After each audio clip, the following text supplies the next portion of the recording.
మీ shop లో sweets అన్ని నేతో తయారు చేసింది? అసలు సిసలైన నేతో తయారు చేయబడిన స్వీట్లు సార్. ఓహో, మరేం లేదయ్యా, రేపు పెద్ద పార్టీ ఉంది, దానికి ఆర్డర్ ఇద్దామని.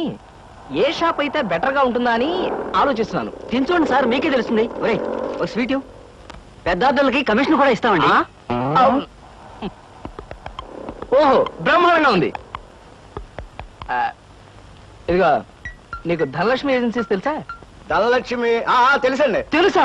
పక్క వీధిలో బస్ స్టాండ్ పక్కనే. బస్ స్టాండ్ పక్కన 10వ నెంబర్ ఇల్లే కదండి. కరెక్ట్ అయ్యా బాబు. అమ్మయ్యా, ఇదిగో అక్కడ రేపు పార్టీ.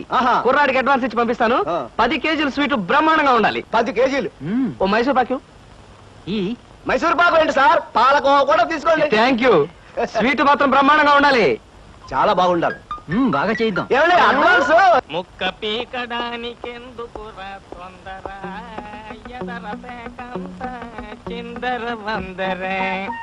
ఇదిగో దొంగ కోళ్ళ నా ముక్కలు చూస్తే నేను ఒప్పుకోను. అయినా మీ చేతిలో ముక్కలు పెట్టుకుని నా చేతిలో ముక్కలు చూస్తారేంటి? నా ముక్కలు ఎప్పుడైనా చూసుకోవచ్చు కదరా. ముందు నీ ముక్కలు చూస్తే ఒక పని అయిపోతుంది కదా.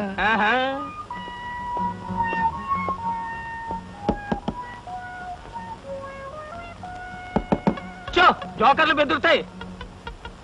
ఇదిగో బాబు, ధనలక్ష్మి ఏజెన్సీస్ ప్రొపరేటర్ గారు ఉండేది ఎక్కడ? వేసుకో ముక్క, చూపిస్తాను.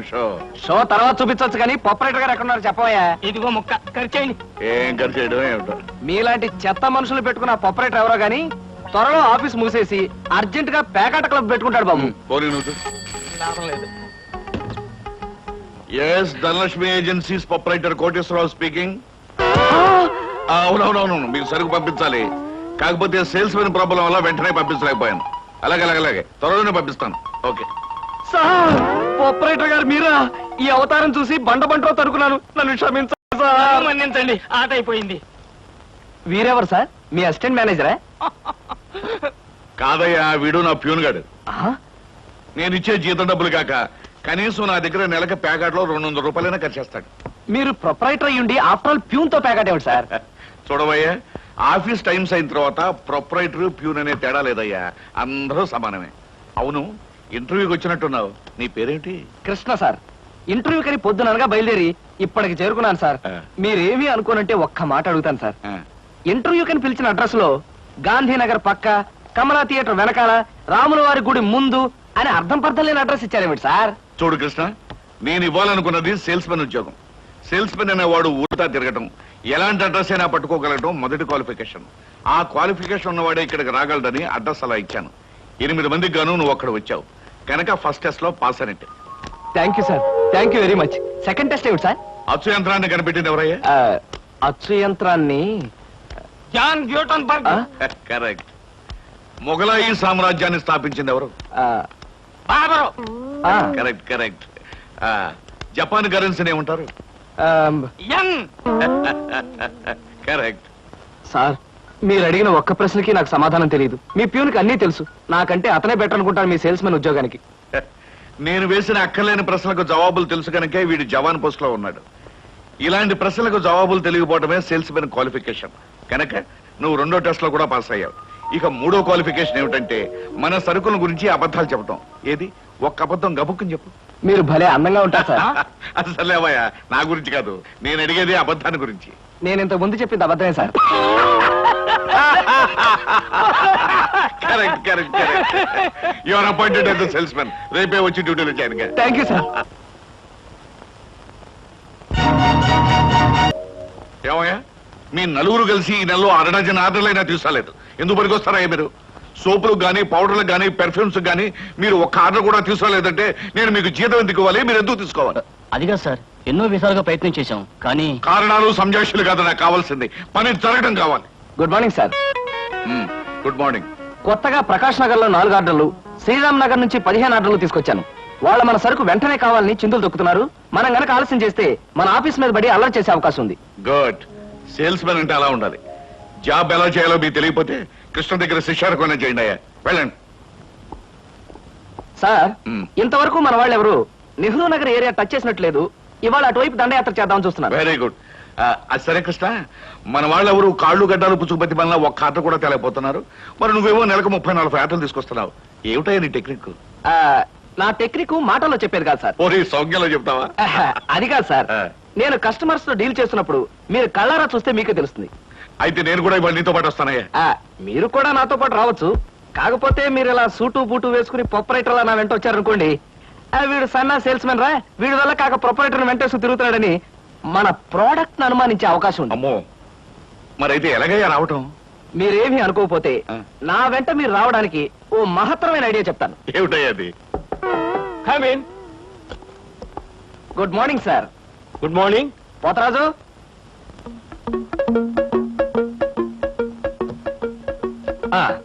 మీరు కొత్తగా పెట్టిన ఈ సూపర్ మార్కెట్ చూస్తుంటే నా మతి పోతుంది సార్. అసలు మీ సూపర్ మార్కెట్ దెబ్బకి సిటీలో ఉన్న సూపర్ మార్కెట్లని fat. Thank you. By the way, నా పేరు Krishna, Dhanalakshmi agencies sales representative ని. Glad to meet you. Very nice to meet you sir. వీడు మా బాయ్. అదే పోతరాజు, నా పర్సనల్ అసిస్టెంట్. మీరు వచ్చినందుకు నాకు చాలా సంతోషం. రండి కూర్చోండి. Thank you.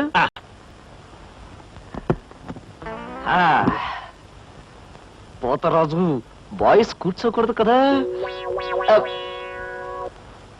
అలాగే నిలబడతానులేండి. సార్, మా ప్రోడక్ట్స్ అన్ని కొంచెం మంచినీళ్ళు ఇప్పిస్తారా? బాయ్ బయటికి వెళ్ళాడు. ఒరేయ్, నన్ను ఊరే అంటావా? పోతరాజు, బాయ్స్ ని అరే ఒరే అనక అయ్యా ఏమండి అనరు కదా. అవునవును, నేను బాయ్ని కదా. జగ్గులో వాటర్ ఉంది, అయ్యగారికి తెచ్చి. నేను నీళ్ళు తీసుకొచ్చి వాళ్ళ, లేకపోతే నేను తీసుకురావాలా? కదా పోతరాజు, ఇప్పుడు నువ్వు బాయ్ కదా. అవును, నేను బాయ్ని కదా. మీ బాయ్ ఏంటి జోకర్ లాగా ఉన్నాడు? కొత్తగా చేరాడు, మొద్దు స్వరూపం, మీరేమనుకోకండి. ఆహా, మిమ్మల్నే సార్. ఓహో, ఏమిటయ్యా? ఒక్కసారి కళ్ళజోడు తీయండి సార్. ఆ, అరే రే, ఏమిటయ్యా? Face reading sir. ఫేస్ రీడిగా? మొహాన్ని పట్టి అవతల మనిషి యొక్క మంచి చెడు చెప్పడం. దాన్ని నేను 6 సంవత్సరాల పాటు అలహాబాద్ లో ఐజిన్ ఓవర్ అనే ఆస్ట్రేలియన్ దొర దగ్గర ట్రైనింగ్ పొందా. మీరు ఇప్పుడు ట్రైనింగ్ పొందారు? ఈ దిక్కుమాల ఉద్యోగంలో చేరక ముందు. నువ్వు కాస్త నోరు మూసుకుని నిలబడు. ఒరే, ఆ ఫ్లాస్క్ లో కాఫీ ఉంది, పట్టుకురా. నేను కాఫీ తీసుకురా. ఏంటి దొరలాగా మాట్లాడతాడు? ఒకప్పుడు బాగా బతికిన వెదాలండి. నేను వెతవనా? నువ్వు బాయ్వి కదా, వెళ్ళి కాఫీ పట్టరా. సార్, ఆ, మీ ఫేస్ చూస్తుంటే ఆ, చక్కటి భార్య, చుక్కల్లాంటి పిల్లలు, లక్షల ఆస్తి ఉన్నట్టు కొట్టొచ్చినట్టుగా కనిపిస్తోందండి. ఇక ఫ్యూచర్ లో మీకు గొప్ప చేంజ్ రాబోతోంది. గొప్ప చేంజ్. ఆ. అది ఏంటయ్యా? ఆడరేఖ, ఆస్తి రేఖ వరుసగా మీ రేఖలు కలవబోతున్నాయి. నిజంగా? అందులో ఆశ్చర్యపోవాల్సిందే ఉందండి. ఆ. మీ అందం, మీ పర్సనాలిటీకి ఏ ఆడదైనా ఇట్టే పడిపోతుంది. సిగ్గుపడకండి. కాకపోతే ఎంత తొందరలో పడబోతుందనే విషయం చెప్పాలంటే కొంచెం స్టడీ చేయాలి. ప్రస్తుతం నాకు టైం లేదు. మా సరుకు ఆర్డర్ తీసుకోవాలి కదండి, ఏదో పొట్టకుట్టు కోసం. పద పోతరాజు. మీ సరికి నేను ఆర్డర్ ఇస్తాను. ఏదో డీప్ గా స్టడీ చేయాలని చెప్పారే, చేయండి. కూర్చుని కూర్చుని. ముందా ఆర్డర్ సంగతి ఏదో మనం తేల్చేస్తే ఆ తర్వాత మీ ఫేస్ రీడింగ్ గురించి నేను తేల్చేస్తాను. ఆర్డర్ తీసుకోండి. ఇంకా ఏం కావాలి? ఓ ఫ్రూట్ సాలెడ్. Fruit salad. వద్దులే, నేనే వెళ్ళి తీసుకొస్తాను.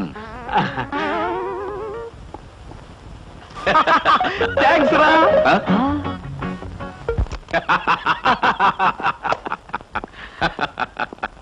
నిజంగా నీకు గొప్ప టాలెంట్ ఉందయ్యా. 6 నెలల్లో ఆడది ఆస్తి కలిసి వస్తుందని 60,000 రూపాయల సరుకు వాడు కట్టావు.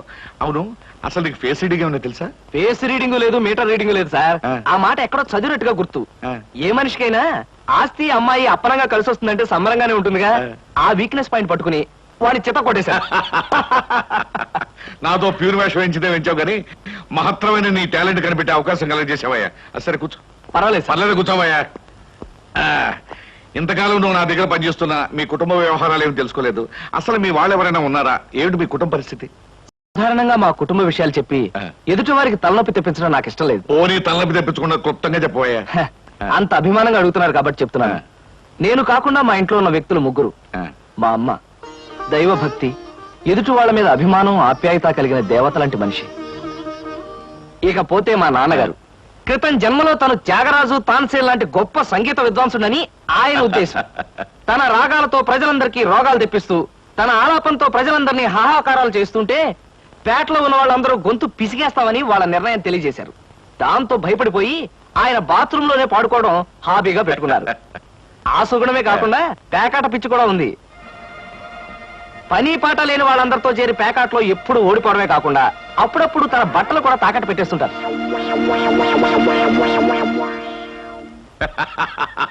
ఇక మిగిలింది మా తమ్ముడు సినిమా యాక్టర్ చిరంజీవి. ఏమిటి సినిమా యాక్టర్ చిరంజీవి మీ తమ్ముడా? అబ్బే కాదు సార్, మా తమ్ముడు బాబ్జీ చిరంజీవి అభిమాని. అలా చెప్పు, లేకపోతే చిరంజీవి మీ తమ్ముడు ఏమిటి, నీకు ఉద్యోగం ఏంటి అనుకుంటున్నాను. అబ్బే కాదు సార్, ఇక యథాశక్తి వాడు చదువు సంధ్యలు మానేసి సినిమా థియేటర్ల దగ్గర కటౌట్లకు దండలు వేయడం, చిరంజీవి సినిమా రిలీజ్ అయితే పిచ్చిగా రెచ్చిపోయి థియేటర్ దగ్గర గోల చేయడం ప్రస్తుతం వాడి జీవిత జయంగా పెట్టుకున్నాడండి. అది సార్ మా కుటుంబ పరిస్థితి. అంటే ఇంటెల్లపాదికి సంపాదించి పెట్టేవాడు నువ్వు ఒక్కడవేనన్నమాట. చూడు మిస్టర్ కృష్ణ, నీ కారణంగా మన కంపెనీ ఎంతో అభివృద్ధిలోకి వచ్చింది. అందుకు ప్రతిఫలంగా మీ కుటుంబానికి సాయం చేయడం ప్రొపరైటర్ గా నా కనీస ధర్మం. ఈ నెల నుంచి నీ జీతం 1000 రూపాయలు పెంచుతున్నాను. Okay? Thank you sir, thank you very much. ఆ విధముగా జూదమునందు అన్ని పోగొట్టుకున్న పాండవులు అరణ్యవాసములకు బయలుదేర్రి. ఆహా, ఏమి రాశాడయ్యా మహానుభావుడు. ఎవరు? వాల్మీకి మహాకవి. The law of diminishing returns states that the more you consume of a product, the more you పరీక్షలు కదన్నయ్యా, చదువుకుంటున్నాను. ఓహో, చదువు చదువు. అలాగే. అమ్మా అమ్మా, వస్తున్నాను బాబు. చేసేది సేల్స్ మెన్ ఉద్యోగం. నీడ పట్టున ఉండకుండా ఎండనక వాననక ఊరంతా తిరిగి అలసిపోయేస్తుంటాం. నీ కష్టం తెలుసుకుంటే నాకెంతో బాధగా ఉందిరా కృష్ణ. కాఫీ తీసుకో బాబు. అమ్మా, నా కష్టంతో ఇంట్లో అందరి ఆకలి తీరి కుటుంబం అంతా ఆనందంగా ఉందని తలుచుకున్నప్పుడల్లా నాకు సంతోషంగాను సంతృప్తిగాను ఉంటుందమ్మా. అన్నట్టు ఇవాళ జీతం అందింది. ఇంటి ఖర్చులు ఏమిటో, ఎవరెవరికి ఎంతెంత ఇవ్వాలో లిస్టు రాసిస్తే. కృష్ణ, ఈ వయసులోనే సంపాదించే బాధ్యతను ఎత్తనేసుకున్నావు. కుటుంబాన్ని నడిపే బాధ్యత కూడా నీకెందుకురా? డబ్బు నాకు ఇస్తే ఖర్చులు మిగిలిన విషయాలన్నీ నేను చూసుకుంటాను. నీకివ్వడానికి నాకేమీ అభ్యంతరం లేదమ్మా. కాకపోతే ఈ కాస్త జీతంలోనూ అందరినీ మేనేజ్ చేయడం నీకు కష్టమేమోనని. ఒరేయ్, నేను అమ్మని, నాకు ఆ మాత్రం తెలీదు. అమ్మవు కాబట్టే అందరి మాటలకు కరిగిపోయి అడిగిన వాళ్ళందరికీ కాదలేక ఇచ్చేస్తావని. సర్లేరా. సరే సరే సరే, తీసుకో. నేను వెళ్ళి బట్టలు మార్చుకొస్తాను. బియ్యానికి 300. అమ్మా, నీకు విషయం చెప్పాలంటే ఏడుపు వస్తోందమ్మా. ఏడవలసిన అవసరమే వచ్చిందిరా బాబ్జీ. ఇంట్లో నాన్న సంగీతంతో హింసిస్తున్నాడని చదువుకోవడానికి బీచ్కి వెళ్ళాను. అక్కడ వాచ్ పోయిందమ్మా. ఎల్లుండి నుంచి పరీక్షలు. కనీసం చేతికి సెకండ్ హ్యాండ్ వాచ్ అయినా ఉండాలిగా. ఓ 100 రూపాయలు బొమ్మా. ఈసారైనా తగలేసుకోకుండా వాచి కొనుక్కో. అలాగే. ఇదిగో 100. అయినా వాచి బారేసుకోవడం ఏమిట్రా పిచ్చి వెధవ. ఇదిగో పార్వతి, ఇందాక వీధిలోంచి వస్తుంటేను కొందరు పెద్ద మనుషులు కనిపించి త్యాగరాజోత్సవాల దగ్గరికి వస్తున్నాయి కదా, నా వంతు ఓ 500 రూపాయలు విరాళంగా ఏమని భైరవ రాగంలో బావురమన్నారే. 500? నేను ఇలాగే అన్నాను. మీరిస్తాను ఒప్పుకున్నారా? కుటుంబం బరువు బాధ్యతలు తెలిసిన వాడిని నేను ఎందుకు మాటిస్తానే. కావాలంటే 2 లేక 300 విరాళంగా ఇస్తాను. ఆ రోజు ఉచితంగా కచేరీ చేస్తానని మాటిచ్చాను. పైసా కూడా అడగం. మీ కచేరీ మాత్రం వద్దు బాబు అని దండం పెట్టుంటారు. అంతేనా? కమాచు రాగంలో కాళ్ళు చేతులు వెరకొడతాను. నా కచేరీ అంటే బొత్తిగా భక్తి శ్రద్ధలు లేవు.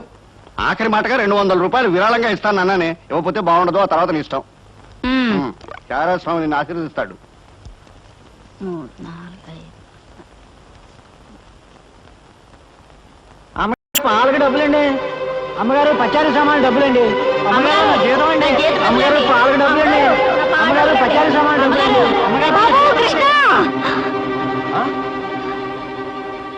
నా వల్ల కాదురా. అమ్మా, డబ్బు సంపాదించడం ఎంత కష్టమో ఖర్చు పెట్టడం కూడా అంతే కష్టం అమ్మా. ఖర్చు పెట్టే విషయంలో మనసుని మమతని కాస్త కట్టేసుకోవాలి.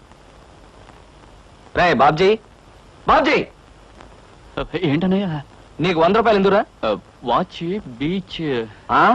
వాచి బీచ్ కొట్టానంటే దవడ వాచి బీచ్ లో గోచితో పరిగెడతారు రాస్కెల్. ఇదేంట్రా? అరే, ఇది ఎక్కడ దొరికిందన్నయ్యా? చమల్లాల్ కొట్లో నువ్వు తాకట్టు పెట్టిన చోట దొరికిందిరా. 75 రూపాయలు ఇచ్చి విడిపించి తీసుకొచ్చాను. ఆ 100 రూపాయలు ఇట్టించి వాచ్ తీసుకో. చూడు, ఎక్కువ భయం నటించక. రేయ్, మొహమ్మద్ కొట్టానంటే భూపాల్ రాగంలో భారీ ఎత్తున ఎడుస్తావు. సినిమా హాల్లో తెరల మీద పువ్వులు చల్లడానికి, చిల్లర చల్లడానికి వాచీలు తాకట్టు పెట్టుకుంటారా? అడ్డగాడిదా అని. వాడు అడ్డగాడిదైతే మరి నీ సంగతి విన్నానా? నా సంగతి వేర్రా. ఏమిటి, త్యాగరాజోత్సవాలు జరిగి నెల కూడా కాలేదు, మళ్ళీ త్యాగరాజోత్సవాలు ఎక్కడి నుంచి వచ్చానన్నా? అవి త్యాగరాజోత్సవాలు కాదురా, సంగీతం నీకు తెలీదు. అవి రాగరాజోత్సవాలు. మాయరాగరాజోత్సవాలు. సరే పేకాట ఆడడానికి ఇంట్లో అబద్ధం చెప్పి డబ్బు తీసుకోవడానికి సిగ్గుపడాలన్నా. అరే నువ్వు చెప్పుడు మాటలు చెడిపోతున్నావురా. నేను ప్యాకెట్ ఆడుతున్నాను ఎవరు చెప్పారా నీకు? ఎవరు చెప్పారా? ఎవరు చెప్పారు? చెప్తా. చెప్పు. హ, పిచ్చివాడు. ఆ మూట ఏమిట్రా? ఈ మహానుభావుడు పేకాట్లో ఓడిపోయి బట్టలన్నీ తాకట్టు పెడితే విడిపించి తీసుకొచ్చాను. అవ్వా, ఓహో, అందుక ఇందాక పేపర్ అడ్డం పెట్టుకుని గదిలో పరిగెడుతున్నారు. ఏమండి? మొగుడు ఏమైనా అంటే కళ్ళు పోతాయే. ఇక నేను చెప్పాల్సింది ఏమీ లేదురా. ఇదిగో 200 రూపాయలు. 100 రూపాయలు ఇవ్వరా? పితృభక్తి లేదు. చూసావమ్మా, ఖర్చు పెట్టడంలో నీకు నాకు తేడా. నువ్వెంతో కష్టపడి తెచ్చి డబ్బు వెళ్ళిలా తగలేస్తారని నేను ఎలా అనుకుంటానురా? అన్నట్టు మర్చిపోయాను, ఇంటికెళ్ళావిడే అద్దె కోసం కబురు చేసింది. ఓహో, అదో సమస్య ఉంది కదూ. నేను వెళ్ళి తెలుసుకొస్తా. ఏమండి, టిఫిన్ రెడీ చేశాను, రండి తిందురు గాని. తినడం పడుకోవడం తప్ప ఏమీ చేత కాదు. రావయ్యారా, అద్దె డబ్బులు తీసుకొచ్చావా? ఆ పని మీద వచ్చానండి. కానీ టిఫిన్లు పెడుతూ ప్రొఫైల్లో నుంచున్న మిమ్మల్ని చూస్తుంటే అదేదో సినిమాలో రేఖలా అనిపించి అక్కడే నిలబడిపోయానండి. కొంచెం ఇటు తిరుగుతారా? అరే రే, కొద్దిగా అటు తిరుగుతారా? అయ్యో, నువ్వు మరీ చెబుతావయ్యా. నేను రేఖలా ఉండడం ఏమిటి? ఆ అమ్మాయి నాకన్నా కొంచెం సన్నం అనుకుంటాను. సన్నం కాబట్టే మీ అంత అందంగా కనిపించదండి. చూసారా, మీరు అలా నవ్వుతూ ఉంటే మీ బొగ్గ మీద సొట్టలు బాబీ సినిమాలో డింపుల్ కపాడేలాగా అనిపిస్తున్నారండి. ఆ పిల్ల నాకన్నా 1-2 సంవత్సరాలు చిన్నదనుకుంటాను. చిన్నది కాబట్టే మీ అంత మెచ్యూరిటీ ఆవిడలో లేదు. పొరపాటున మీరు పెళ్లి చేసుకున్న హౌస్ వైఫ్ గా సెటిల్ అయ్యారు గాని మీరు గనక సినిమాలో చేరినట్లయితే ఆ శ్రీదేవి జయప్రద మీ ముందు ఎందుకు పనికొస్తారండి? అదేమిటయ్యా నుంచోనే మాట్లాడతావు? కూర్చో, టిఫిన్ తిందు గాని. దాందే ఉందండి. అస్సలు మీ ఫిగరు కలరు కాలేజ్ అమ్మాయిలు కూడా ఉండదండి. నువ్వు మరీ పొగిడేస్తున్నావు బాబు. ఇంకో దోశ వేసుకో. టిఫిన్ గా నన్ను పిలిచి దోసేసుకొని అతను పెడతాయేంటి? అబ్బా, నీకెప్పుడు తిండి పిచ్చే. ఇంటికి వచ్చిన గెస్ట్ కు పెట్టాలి కదా. గెస్ట్ కి పెట్టి నాకు అభ్యంతరం లేదు, కానీ నాకు కూడా తగలే. తినండి. బాబు, నీకు హార్లిక్స్ కావాలా, బోన్విటా కావాలా? ఉల్లాసానికి ఆనందానికి వాడండి హార్లిక్స్. అయితే అదే తీసుకొస్తాను. ఏమండి, 1 మినిట్. వెనక నుంచి మీ మూమెంట్స్ చూస్తూ ఉంటే ఆ మూమెంట్ ఎలా ఉంటుందో ముందు నాకు చెప్పు, నేను తర్వాత దానికి చెప్తాను. అదేమిటండి అలా విసుక్కుంటారు? ఆ అబ్బాయి ఏదో సరదాగా మాట్లాడుతుంటే. ఏమండి, ఆయన ఇప్పుడే ఇలా విసుకుంటున్నారు. ఇక నేను అద్దె డబ్బులు ఇవ్వలేనన్నా అనుకోండి, ఇంకెంత విసుకుంటారు? ఆయన విసుకోకుండా నేను చూసుకుంటానుగా. కాదే. మీరు ఊరుకోండి. చూడు బాబు, అద్దె ఈ నెలలో ఇవ్వలేకపోయినా వచ్చే నెలలో ఇద్దు గాని. థ్యాంక్స్ అండి. టిఫిన్ తిను. ఏమయ్యా, నా తిండి తింటూ నాతో అబద్ధం చెప్పకూడదు. నిజం చెప్పు, మా ఆవిడ శ్రీదేవి లాగా జయప్రదలా ఉందే? మీరు అడిగారు కాబట్టి నిజం చెప్తున్నా అండి. మీరు మాత్రం ఈ పక్క నుంచి చూస్తే శత్రుఘ్న అలా ఉన్నారు. హైట్ విషయంలో కొంచెం తగ్గారు కాబట్టి రిషి కపూర్ గారి, పెరుగున్నట్టయితే అమితాబ్ బచ్చనే. అసలు మీ పర్సనాలిటీకి ఈవిడ్ని ఎలా పెళ్లి చేసుకున్నారండి? ఏమిటోనయ్యా, నా తలరాత నా కర్మ. నిజానికి అదృష్టం బాగుంటే ఈ రేఖలో శ్రీదేవిలో చేసుకోవాల్సిన వాళ్ళే కదా. ఫ్యూచర్ లో చేసుకోవచ్చేమో. Anyway, best of luck. ఈ దశ కూడా వేసుకో. Thank you. ఏం మొహాట పడకు, పళ్ళు కూడా ఉన్నాయి. అలాగే. ఏరా, మళ్ళీ అబద్ధాలు చెప్పి ఆ దంపతులిద్దరిని మోసం చేసి అద్దె బకాయి వేశావు ఏ? అమ్మా, జీవితంలో బ్రతకాలంటే మాటలైనా ఉండాలి, నోట్లైనా ఉండాలి. అసలు నీకు ఇంకో విషయం చెప్పనా? బారసాల నాడు నాకు రామకృష్ణ అని పేరు పెట్టి రామాని పిలవడం మానేసి కృష్ణాని ఎందుకు పిలుస్తున్నావే? అందుకేనేమో అబద్ధాలు చెప్పడం జీవితానికి తప్పనిసరి అయిపోయింది. ఉద్యోగంలోనూ అబద్ధాలు చెప్తున్నాను, ఇల్లు గడవడానికి అబద్ధాలు చెప్తున్నాను. కానీ ఈ అబద్ధాలు చెప్తున్నందుకు నేనేం బాధపడటం లేదమ్మా. ఎందుకంటే నేను అబద్ధాలు చెప్తుంది నా కోసం కాదు, నా కన్న వాళ్ళ కోసం, నాకున్న వాళ్ళ కోసం, అంతే. ఒరే రామకృష్ణ, కృష్ణుళ్ళ నువ్వు అల్లరి చేసి అబద్ధాలు చెప్పినా నీకు రాముళ్లాంటి మంచి మనసుంది. అది చాలరా మాకు. బ్రహ్మాండంగా గడిచింది. ఇక్కడి నుంచి వెళ్ళాలంటే మనసు ఒప్పడం లేదు. మనం బాగానే ఎంజాయ్ చేసామే. పాపం రాత ఒకటే కాటేజ్ లో ఉంది. మనం ఏం చేస్తామే? ఉదయం రాగానే తలనొప్పని కాటేజ్ లో పడుకుంది. ఇప్పటికైనా తగ్గిందో లేదో రండి చూద్దాం. పదండి చూద్దాం. రాధా, ఓకే కదా, నేను మళ్ళీ కలుస్తాను. బాయ్. ఏమిటి రాధా ఇది? నీకు తలనొప్పని చెప్పి మాతో రాకుండా ఉన్నది తను బాయ్ ఫ్రెండ్ తో గడపడానికి అనుకుంటాను. ఏ రాధా, అంటే తలనొప్పని చెప్పి అబద్ధం అన్నమాట. సారీ సీత, ఏదో తను కూడా ఇక్కడికి వచ్చాడు. అతనితో గడపడానికి చిన్న అబద్ధం చెప్పి. షటప్. చిన్న అబద్ధం పెద్ద అబద్ధం అని చెప్పి సమర్థించుకోవాలని చూస్తున్నావా? సీత, మీ అందరికీ తెలుసు అబద్ధం చెప్పే మనిషి నేను హేట్ చేస్తానని. ఫోన్లేవి, కారణం అర్థమైంది కదా. కారణం ఏదైనా కావచ్చు, పరిస్థితులు ఏమైనా రావచ్చు. అబద్ధం చెప్పే మనిషిని నేను క్షమించలేను. అలాంటి వాళ్ళతో స్నేహమే కాదు, ఎలాంటి బంధాన్ని భరించలేను. ఇది చెప్పిన అబద్ధానికి పనిష్మెంట్ గా దీన్ని ఇక్కడ వదిలేసిపోదాం. పదండి. సీత, నేను చెప్పేది వినవి. ఏమిటి రేపటికి వీసా దొరకడం కష్టం అవుతుందా? అదేమిటయ్యా, ఎల్లుండి నేను జపాన్ బయలుదేరి వెళ్ళాలి. All right. ఏమిటి సార్, ఏమైనా ప్రాబ్లమా?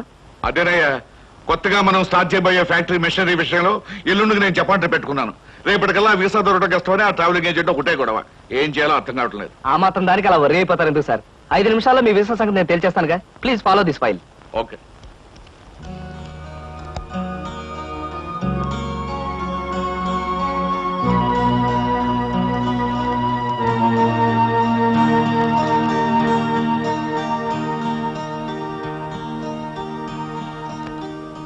ఓకే సార్, పాస్పోర్ట్ వీసా గురించి మీరేం వరీ అవ్వక్కర్లేదు. Everything is arrange.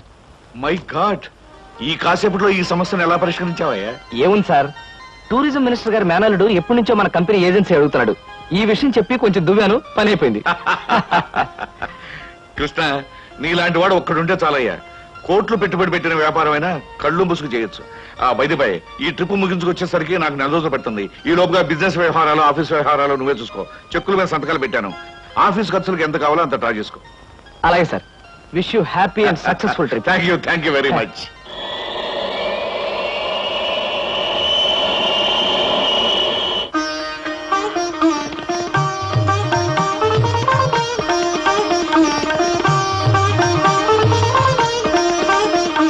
మా అమ్మాయి అరుణ బిఏ పాస్ అయింది.